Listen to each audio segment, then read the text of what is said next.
सभी विद्यार्थियों को नमस्कार। कल 17 तारीख को आरपीएससी ने जैसे स्कूल लेक्चरर सेकंड ग्रेड और एसआई की भर्ती का विज्ञापन जारी कर दिया है, उसके साथ ही आरएसएसएमबी बोर्ड ने भी L1 की एडवर्टाइजमेंट जारी कर दी है और L2 में जो संस्कृत शिक्षा विभाग है उसका एडवर्टाइजमेंट जारी कर दिया है। सामान्य जो शिक्षा है उसका भी L2 की वैकेंसी है वो भी जल्दी आपको देखने को मिल जाएगी। इतनी सारी भर्तियाँ एक साथ आना और उसके साथ ही जैसे लैब असिस्टेंट का एग्ज़ाम नवंबर में प्रस्तावित होना 2 नवंबर के आसपास, और असिस्टेंट प्रोफेसर का है वो दिसंबर में प्रस्तावित होना एग्ज़ाम। अब इतनी सारी भर्तियाँ एक साथ आना एक प्रतियोगी विद्यार्थी के लिए बड़ा ही कन्फ्यूजन क्रिएट कर देती है। विद्यार्थी इसमें एक तरीके से फंस जाता है और वो ये डिसाइड नहीं कर पाता है कि मुझे कौन सी भर्ती को टारगेट करना चाहिए। आपकी जगह अगर मैं भी होता तो बिल्कुल एक विद्यार्थी होने के नाते मैं भी आपकी तरह ही क्वेरी करता, जैसे कल भर्ती आने के बाद में विद्यार्थियों के मैसेज आ रहे थे। क्योंकि जब विद्यार्थी के सामने समस्या आती है तो सबसे पहले वो अपने शिक्षक और मार्गदर्शक के पास ही अपनी समस्या का समाधान मांगता है। तो कल जैसे मैसेज मेरे को प्राप्त हुए तो मुझे लग गया था कि हाँ, मामला तो फंस गया है। उस समय मैंने तुरंत प्रभाव से बता दिया था कि इस पर मैं कल एक छोटा सा सेशन रख दूंगा। उस सेशन में मैं मेरे अनुभव और एक आने वाली ये जो परीक्षाएं हैं उनकी अनुमानित एक एग्ज़ाम डेट को लेकर के अपन डिसाइड कर सकते हैं कि हमारे को कौन सी भर्ती को टारगेट करना है। एक एक करके अपन डिस्कस करते हैं इस पर। जैसे थर्ड ग्रेड में L1 और L2 की जो विद्यार्थी तैयारी कर रहे थे उनका एग्ज़ाम दिसंबर में प्रस्तावित है, तो भी वो विद्यार्थी जो अभी नई भर्तियाँ आई है उनकी तरफ बिल्कुल भी ध्यान नहीं दे। अपनी जो तैयारी कर रहा है वो कंटिन्यू इसमें L1 L2 की वो अपनी कंटिन्यू तैयारी जारी रखे और जनवरी तक एकदम बिल्कुल शांत चित्त मन से इस भर्तियों को बिना देखे हुए ही अपनी तैयारी जारी करे। ठीक है, वो एक अलग बात है कि जैसे ही इसमें डेट दे रखी है, जैसे स्कूल लेक्चरर है सेकंड ग्रेड का मैंने एडवर्टाइजमेंट देखा नहीं था, एसआई का भी नहीं देखा था, लेकिन इसमें जैसे स्कूल लेक्चरर में इसकी जो डेट दे रखी है वो शायद 14 अगस्त के आसपास शुरू है फॉर्म भरना और 12 सितंबर तक फॉर्म भरे जाएंगे इसमें। तो इनकी भर्तियों के फॉर्म ज़रूर वो सभी एक साथ लगा सकता है, लेकिन उसके बाद में जनवरी के बाद में तय करेंगे कि थर्ड ग्रेड का एग्ज़ाम देने के बाद में अपने को आगे इनमें से कौन सी भर्ती को टारगेट करना है। लेकिन जनवरी तक आपको कंटिन्यू जो L1 L2 की तैयारी कर रहे हैं उनको कंटिन्यू इस तैयारी को ही जारी करना है, एक अच्छा सा पेपर अटेंड करना है। ठीक है, उसके बाद में सेकंड ग्रेड वाले जो विद्यार्थी हैं जो कंटिन्यू सेकंड ग्रेड की तैयारी कर रहे हैं उनका सितंबर में एग्ज़ाम हो जाएगा, तो वो विद्यार्थी भी अभी इनकी तरफ नहीं ध्यान दे, कंटिन्यू जो अपनी सेकंड ग्रेड की तैयारी कर रहा है उसी पर ही अच्छे से फोकस करके और सितंबर तक अपना सेकंड ग्रेड का एग्ज़ाम दे। बाद में टारगेट कर लेना कि कौन सी भर्ती को टारगेट करना है, वो मैं बता दूंगा आपको अभी जस्ट इस वीडियो में आगे। इसके अलावा दिसंबर में असिस्टेंट प्रोफेसर की एग्ज़ाम डेट दे रखी है। लैब असिस्टेंट की 2 नवंबर के आसपास में डेट दे रखी है और second grade school lecturer SI की भर्तियाँ नए हैं हमारे पास, जिनकी एग्ज़ाम डेट है वो आना बाकी है। तो जो थर्ड ग्रेड में L1 L2 की तैयारी कर रहे थे जनवरी तक एग्ज़ाम दे, और जनवरी के बाद में वो विद्यार्थी चाहे तो एसआई भर्ती को टारगेट कर सकता है अगर उसको बेल्ट की नौकरी पसंद है और वो उधर जाना चाहता है। तो अगर वो उधर नहीं जाना चाहता है तो आने वाली सेकेंड ग्रेड या स्कूल लेक्चरर में से कोई एक वैकेंसी है उसको टारगेट कर सकता है। ये निर्णय आपको खुद को करना है कि मेरे को कौन से क्षेत्र में जाना है। जनवरी तक चुपचाप आपको इसी की तैयारी करनी है थर्ड ग्रेड की, लेकिन जनवरी के बाद में आप इनको टारगेट कर लेना। जब तक इनकी जो प्रस्तावित एग्ज़ाम डेट है वो भी आ जाएगी तो कौन सी आपके लिए सूटेबल है, थोड़ा समय मिल रहा है तो इन तीनों में से आप किसी एक को टारगेट कर सकते हो। कुछ को सेकंड ग्रेड में जैसे इसमें सब्जेक्ट वाले पढ़ रहे हैं, कोई थर्ड ग्रेड का एसएसटी से दे रहा है तो वो सेकंड ग्रेड भी दे सकता है एसएसटी से, कोई अगर हिंदी से दे रहा है तो सेकंड ग्रेड हिंदी से भी दे सकता है। अगर जिनको लग रहा है कि हमारा सब्जेक्ट थोड़ा ठीक है, हम पर्टिकुलरली स्कूल लेक्चरर में जाना चाहते हैं, तो जनवरी के बाद में वो स्कूल लेक्चरर का वैकेंसी में शामिल हो सकते हैं। कुछ को बेल्ट की नौकरी पसंद है तो वो इधर एसआई में जा सकते हैं। तीनों विकल्प खुले रहेंगे। वो एग्जाम डेट को देख करके आपको डिसाइड कर लेना उस समय, लेकिन तब तक आपको इस पर ही काम करना है जनवरी तक। सेकंड ग्रेड वालों के लिए मैंने बता ही दिया कि सितंबर तक आपको इस पर काम करना है। सितंबर बाद में आप चाहो तो कंटिन्यू सेकंड ग्रेड की तैयारी जारी कर सकते हो, क्योंकि उसकी भी वैकेंसी आ गई है। कुछ को लग रहा है कि उनकी एमए नहीं थी इसलिए वो सेकंड ग्रेड की तैयारी कर रहे थे, आगे उनको इन फ्यूचर यूजीसी नेट की तैयारी करनी है या सब्जेक्ट पे काम करना है जिसमें स्कूल लेक्चरर की तैयारी करनी है या असिस्टेंट प्रोफेसर की तैयारी करनी है, तो वो सेकंड ग्रेड का एग्जाम देने के बाद में विद्यार्थी खुद तय करे कि आने वाले टाइम में उसको किन चीज़ों की तैयारी करनी है, तो वो उधर जा सकता है सब्जेक्ट की तरफ, स्कूल लेक्चरर की तरफ भी जा सकता है। और लग रहा है कि नहीं सेकंड ग्रेड में ही थोड़ा सा अच्छा स्कोर नहीं हो पा रहा है, वो तो की वगैरह आ जाएगी तो पता चल जाएगा, तो वो अपनी सेकंड ग्रेड की भी कंटिन्यू रख सकता है। उसके पास उसमें आराम से मौके मिल जाएंगे उनको इतना सोचने का, समझने का और वैकेंसी को टारगेट करने का। लेकिन सितंबर तक कंटिन्यू अपनी सेकंड ग्रेड की तैयारी करें, ठीक है। उसके बाद में जो ज़्यादा फंस रहे हैं ना विद्यार्थी, वो फंस रहे हैं जिन्होंने स्कूल लेक्चरर की एग्ज़ाम दे दी है। अब कुछ विद्यार्थी तो सोच रहे हैं कि मैं असिस्टेंट प्रोफेसर की तैयारी कर लूँ दिसंबर तक, लेकिन स्कूल लेक्चरर की वैकेंसी आ गई, पता नहीं मेरे को बाद में उतना टाइम मिलेगा या नहीं मिलेगा। कुछ ये सोच रहे हैं जिनके 12th में ज्योग्राफी सब्जेक्ट था, वो ये सोच रहे हैं कि मैं लैब असिस्टेंट को टारगेट कर लूँ 2 नवंबर तक और उसके बाद में स्कूल लेक्चरर को दे लूँ। तो ये ज़्यादा जो समस्या वाली बात है ना, ये फर्स्ट ग्रेड वाले विद्यार्थियों के लिए है जिन्होंने अभी अभी एग्ज़ाम दिया है। तो अब जिन विद्यार्थियों ने अभी अभी फर्स्ट ग्रेड का एग्ज़ाम दिया है, उन विद्यार्थियों का अगर मैं भूगोल की बात करूं, तो अगर जिनका स्कोर 265 अगर 270 ओबीसी या जनरल में जा रहा है, तो वो विद्यार्थी दिसंबर तक इसमें असिस्टेंट प्रोफेसर को टारगेट कर सकता है, अगर उसने पिछला असिस्टेंट प्रोफेसर दिया है तो। अगर पिछला असिस्टेंट प्रोफेसर नहीं दिया है और सब्जेक्ट में उनका अच्छा स्कोर जा रहा है, फर्स्ट पेपर की वजह से उनका थोड़ा स्कोर कम हुआ है इसलिए वो 270 तक पहुंचे हैं, तो वो विद्यार्थी भी असिस्टेंट प्रोफेसर की तैयारी कर सकते हैं इसमें। मतलब कुल मिलाकर के बात यही कहना चाह रहा हूँ मैं कि जो दौड़ में है सिलेक्शन की में, रिजल्ट भी आ जाएगा। अभी आज ही मैंने न्यूज़पेपर में पढ़ा था, थोड़ा सरप्राइज भी हुआ था कि आरपीएससी इतना जल्दी रिजल्ट दे रही है स्कूल लेक्चरर का, जिसमें ज्योग्राफी सब्जेक्ट मेंशन था। उसमें हमारे को पता चल जाएगा कि हम बाहर हो रहे हैं अंदर हो रहे हैं 2 गुना में। अगर बाहर हो रहे हैं तो फिर मेरे हिसाब से उनको फर्स्ट ग्रेड की तरफ भी मूव करना चाहिए, और अगर अंदर हो रहे हैं तो वो विद्यार्थी जरूर असिस्टेंट प्रोफेसर की तरफ जा सकते हैं, ठीक है। तो वो आ जाएगा 5-10 दिन में कह रहे हैं आरपीएससी। अगर नहीं आता है तो भी मैं मेरिट का एक अनुमान बता दूंगा आने वाले 2-5-7 दिन में, तो उसके आधार पर आप अपना निर्णय ले सकते हैं कि मेरे को असिस्टेंट प्रोफेसर की तरफ जाना है या वापस स्कूल लेक्चरर की तरफ जाना है। लेकिन इस स्कूल लेक्चरर का एग्ज़ाम देने वाले कुछ विद्यार्थी ऐसे भी हैं जो दौड़ में नहीं है सिलेक्शन की में, लेकिन उनके 12th में ज्योग्राफी सब्जेक्ट है, तो उनके लिए बीच में एक छोटा सा अच्छा सा चांस बन रहा है नौकरी लगने का, लैब असिस्टेंट का, जिसका एग्ज़ाम है 2 नवंबर को। एडवर्टाइजमेंट भी सुनने में आ रहा है कि थोड़ी सी पद की संख्या कम है, उनको बढ़ाने की चर्चा चल रही है, और उम्मीद है कि या तो जुलाई लास्ट में या अगस्त फर्स्ट वीक में उसका भी एडवर्टाइजमेंट हमारे को देखने को मिल जाएगा। तो इसमें जो फर्स्ट ग्रेड वाले विद्यार्थी हैं और जिनका सब्जेक्ट अच्छा है, लेकिन फर्स्ट पेपर में एक तो 40% क्राइटेरिया पार नहीं कर पा रहे हैं, और 12th में जिनके ज्योग्राफी सब्जेक्ट है वो लैब असिस्टेंट के एग्ज़ाम जरूर दें।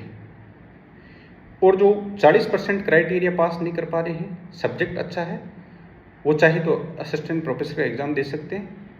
अगर नहीं देना चाह रहा है तो फिर अपना स्कूल लेक्चरर का ही कंटिन्यू करें, और उसमें सब्जेक्ट अच्छा हो रहा है तो सब्जेक्ट को कंटिन्यू रखें, और फर्स्ट पेपर को थोड़ा सा अच्छा डीपली ऑथेंटिक बुक्स या और सोर्स अपना करके अच्छा तैयार करें। अब जो लैब असिस्टेंट की तरफ जा रहे हैं उन विद्यार्थियों के लिए ये सुझाव रहेगा कि वो सिर्फ और सिर्फ 11th-12th की सब्जेक्ट के लिए एनसीईआरटी पढ़े, तो एक तो उनको एनसीईआरटी तैयार मिलेगी आगे स्कूल लेक्चरर के लिए, क्योंकि 2 नवंबर के एग्ज़ाम हो जाएगा। और साथ में ही जैसे आप फर्स्ट इसमें ए पार्ट के लिए आप चाहे वो राजस्थान का भूगोल हो, चाहे आर्ट एंड कल्चर वाली बात हो, सब्जेक्ट जो इसमें हिस्ट्री और आर्ट एंड कल्चर का पार्ट है, तो ये सारा का सारा सिलेबस भी आपको उसमें फर्स्ट पेपर में देखने को मिल जाएगा। तो जो अगर आप फर्स्ट ग्रेड के विद्यार्थी हैं दिया है और लैब असिस्टेंट की तरफ जा रहे हैं तो आपको स्कूल लेक्चरर में नुकसान नहीं होगा। लेकिन बीच में अगर आपका एग्ज़ाम वाला दिन अच्छा रहा तो आप बिल्कुल एक नौकरी ज़रूर प्राप्त कर सकते हैं। और जैसे आपका लैब असिस्टेंट का एग्ज़ाम होता है, आप तुरंत वापस प्रभाव से अपने स्कूल लेक्चरर के सिलेबस की ओर प्लान कर दें, तो नुकसान नहीं हो रहा है। एक तो एनसीईआरटी बहुत अच्छे से पढ़ी जाएगी और आर्ट एंड कल्चर हिस्ट्री वाला पार्ट भी फर्स्ट पेपर में आपको क्लियर मिलेगा।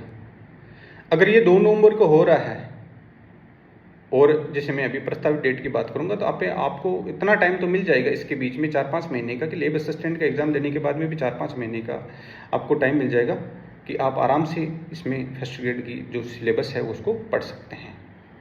कोई समस्या वाली बात इसमें नहीं रहेगी, ठीक है। तो इसमें आपको बता दिया है, इतना आप इसमें ज़रूर कर लें। अब मेरे हिसाब से अब कोई कन्फ्यूजन वाली बात नहीं रही है। फर्स्ट ग्रेड वाले विद्यार्थियों के लिए मैं वापस बता रहा हूँ कि आपका अगर आप दौड़ में शामिल हो रहे हैं सिलेक्शन की में, तो असिस्टेंट प्रोफेसर की तैयारी करें। अगर 40% आपका क्राइटेरिया फर्स्ट पेपर में नहीं पास हुआ है तो आप लैब असिस्टेंट का दें, क्योंकि आपका सब्जेक्ट अच्छा है। वापस एनसीईआरटी पढ़ने में भी आपको जो ज़्यादा प्रॉब्लम नहीं है कि 3 महीने का समय, इतना छोटा सा सिलेबस आराम से अच्छे से पढ़ करके एग्जाम दे सकते हैं। और अगर इन फ्यूचर अगर लैब असिस्टेंट का भी ठीक नहीं होता तो हमारे पास विकल्प रहेगा कि हम वापस इसको लेक्चरर पे शिफ्ट हो जाएंगे, ठीक है। तो मेरे हिसाब से अब आप इसमें कन्फ्यूजन नहीं करेंगे, आराम से इसमें जैसे मैंने बताया उस हिसाब से आप टारगेट कर सकते हैं। अब एसआई भर्ती को कौन कौन विद्यार्थी टारगेट कर सकता है? एक तो जो पटवारी ग्राम सेवक की तैयारी कर रहे हैं, या एलडीसी की जो तैयारी कर रहे हैं, या जो कांस्टेबल वगैरह की तैयारी कर रहे थे, या फिर हम कह सकते हैं जो L1 L2 वाले विद्यार्थी हैं जिनका ग्रेजुएशन हो चुका है, L1 वालों का, और सेकंड ग्रेड की तैयारी करने वाले विद्यार्थी जिनको बेल्ट की नौकरी पसंद है, क्योंकि एसआई की वैकेंसी भी अच्छी खासी आई है, 1000 प्लस पद है, तो वहाँ पर आप एक अच्छा अपना सीट है फिक्स कर सकते हो तैयारी करने वाले। लेकिन थोड़ा सा ये देख लेना कि इसमें एक फिजिकल जो टेस्ट होता है उसमें आप दौड़ भाग करने में सक्षम है या नहीं है, शारीरिक थोड़ा सा परिश्रम करने वाले, तो वो इसमें ज़रूर जा सकते हैं, एक अच्छा मौका ले सकते हैं, इसमें चांस बन जाते हैं उसके, क्योंकि वैकेंसी अच्छी है इसमें भी। इसमें भी वही होता है कि रिटर्न का एग्ज़ाम होता है और उसके बाद में इंटरव्यू होता है, एक फाइनल सिलेक्शन प्रोसेसिंग होता है, बीच में एक वो फिजिकल टेस्ट भी होता है इसका। तो मेरे हिसाब से अब कोई इसमें डाउट नहीं होगा कि आपको कौन सी वैकेंसी टारगेट करनी है। आराम से मैंने एक एक चीज़ आपको क्लियर करवा दी है। कुछ विद्यार्थियों के कल मैसेज आ रहे थे कि सर इसमें क्वालिफिकेशन क्या होती है, एज लिमिट क्या होती है। तो मेरा एक सुझाव रहेगा कि जो विद्यार्थी जिस भर्ती को भी टारगेट करे उसका एडवर्टाइजमेंट बहुत अच्छे से एक बार रीड करें, आप स्वयं करें, क्योंकि आप अगर हमारे से पूछोगे तो हम इसको पढ़ करके बताएंगे। अब एक एक स्टूडेंट को बताना थोड़ा सा पॉसिबल नहीं हो पाता है। तो मेरे हिसाब से जो भी स्टूडेंट तैयारी कर रहा है वो अपना एडवर्टाइजमेंट निकाल करके आराम से पढ़े, उसको बहुत अच्छी बातें जानकारी मिलेगी भर्ती से संबंधित। तो डाउट्स आपके सारे एडवर्टाइजमेंट पढ़ोगे तो अच्छे से क्लियर हो जाएंगे। एडवर्टाइजमेंट खुद पढ़े जिस वैकेंसी को भी टारगेट कर रहे हो।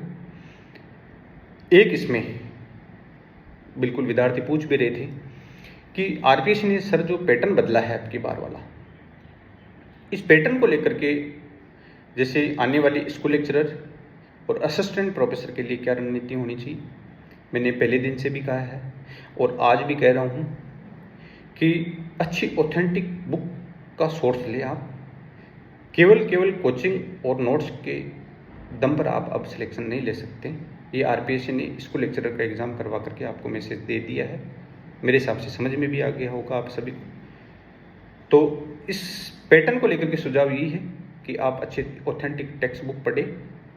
ये मैं जो जरूरी नहीं कि भूगोल विषय के लिए बता रहा हूँ, ये मैं सभी जो स्कूल लेक्चरर के विषय हैं जो तैयारी कर रहे हैं विद्यार्थी, उनके लिए, सभी जो स्टूडेंट जिनके सभी विषय हैं, मतलब सभी विषय जो स्टूडेंट तैयारी कर रहे हैं, कोई पॉलिटिकल में तैयारी कर रहा है, कोई इतिहास में तैयारी कर रहा है, कोई भूगोल में कर रहा है, तो उन सभी विद्यार्थियों के लिए, सभी विषयों के लिए मेरा यही सुझाव रहेगा कि आप ऑथेंटिक टेक्स्ट बुक ही पढ़ें। और साथ में 1 या 2 हो सके तो 1 जो अगर अच्छी संख्या में क्वेश्चन दे रहा है तो टेस्ट सीरीज जरूर ज्वाइन करें, ताकि टेक्स्ट बुक पढ़ने के बाद में आपने कितना अच्छा पढ़ा है, कंटेंट आपके टेक्स्ट बुक में है या नहीं, वो टेस्ट पेपर देने से आपको पता चल जाएगा। तो आप खुद चेंज कर लें कि आपको कौन से टीचर ये सर के पास जाकर के तैयारी करनी है। लेकिन पैटर्न में मैंने ये बता दिया कि बिल्कुल ऑथेंटिक टेक्स्ट बुक आपको पढ़नी पड़ेगी।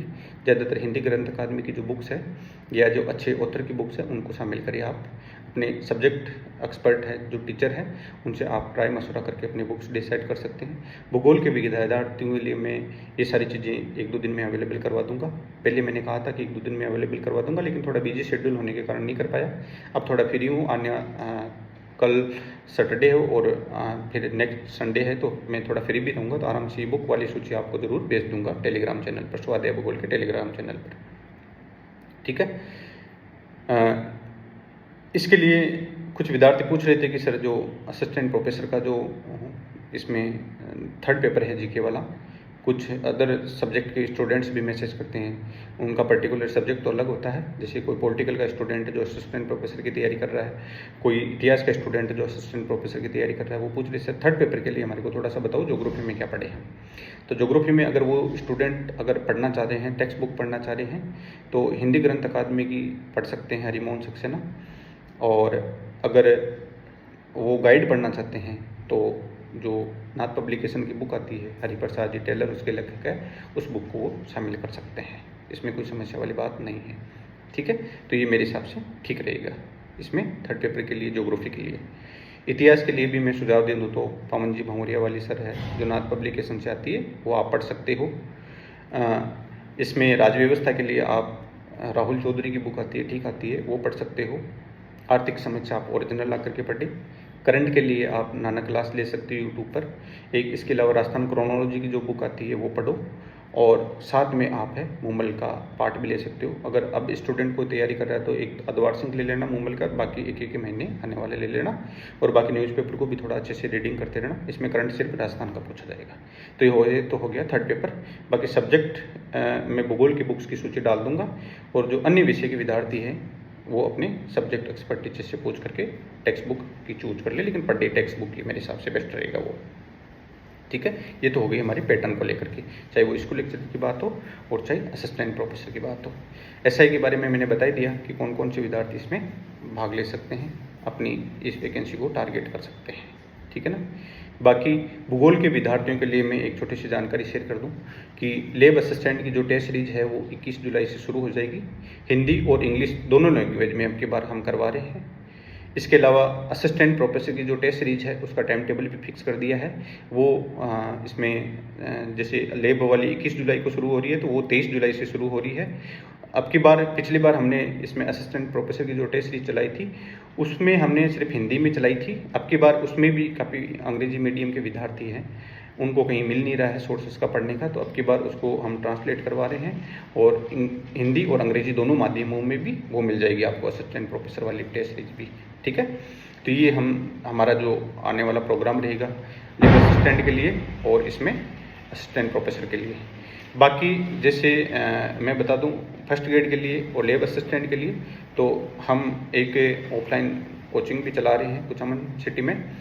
अगर कोई विद्यार्थी कुचामन सिटी में आकर के हमारे से ज्योग्राफी पढ़ना चाहता है तो उस बैच की भी शुरुआत हम 24 जुलाई से कर रहे हैं, जिसमें लैब असिस्टेंट और स्कूल लेक्चरर एक साथ चलाएंगे। आराम से अच्छे से पढ़ाएंगे आपको सब्जेक्ट। और इसके साथ में भी अगर यहाँ आने में सक्षम नहीं है तो आप उस कोर्स को हम ऑनलाइन भी ऐप पर अवेलेबल करवाएंगे, तो वहाँ जाकर के आप बिल्कुल पढ़ सकते हो। और साथ में ये चीज़ भी है, कोई विद्यार्थी जिसमें लड़का या लड़की जो बाहर से आकर अगर हमारे यहाँ कुचामन में आकर के पढ़ना चाहता है तो बिल्कुल आइए, आपका स्वागत है। ज्योग्राफी भी अच्छा पढ़ाएंगे, साथ साथ में आपके रहने करने की भी कोई समस्या नहीं आएगी। कुचामन में बहुत अच्छे पीजी चल रहे हैं, बॉयज़ के लिए बॉयज़ की पीजी चल जाएंगे और गर्ल्स के लिए गर्ल्स की पीजी भी हैं, तो बिल्कुल आकर के आप यहाँ पर अच्छी तैयारी कर सकते हैं। घबराए नहीं, आराम से मैंने एक मोटा मोटा आइडिया दे दिया है आपको, उस हिसाब से आप अच्छे से तैयारी करें, कोई समस्या नहीं रहेगी। एक टेंटेटिव डेट के बारे में पूछ रहे थे विद्यार्थी की, स्कूल लेक्चरर की एग्ज़ाम कब हो सकती है। तो असिस्टेंट प्रोफेसर की जब विज्ञप्ति आई थी उसमें भी उन्होंने जनवरी में विज्ञप्ति आई थी तो दिसंबर में करवाने लगभग 12 महीने का समय दिया है। और ऐसे ही हमारी स्कूल लेक्चरर की वैकेंसी आई थी उसमें भी उन्होंने लगभग 12 महीने का समय दिया था। तो मुझे उम्मीद है कि हमारी जो स्कूल लेक्चरर की वैकेंसी है, जिसमें ये फॉर्म 14 अगस्त से लेकर के 12 सितंबर तक भरवा रही है 25 में, लेकिन इसकी एग्ज़ाम है वो मई जून तक करवा सकते हैं। आरपीसी हो सकता है पहले भी करवा दे, लेकिन मेरा अनुमान है कि वो मई जून तक करवा सकते हैं। और अगर पहले करवाते हैं तो उस हिसाब से रणनीति बनाई, अगर मई जून तक करवाते हैं तो उस हिसाब की रणनीति बना करके आप अच्छी तैयारी करें। आप सभी लोगों को शुभकामनाएं। धन्यवाद।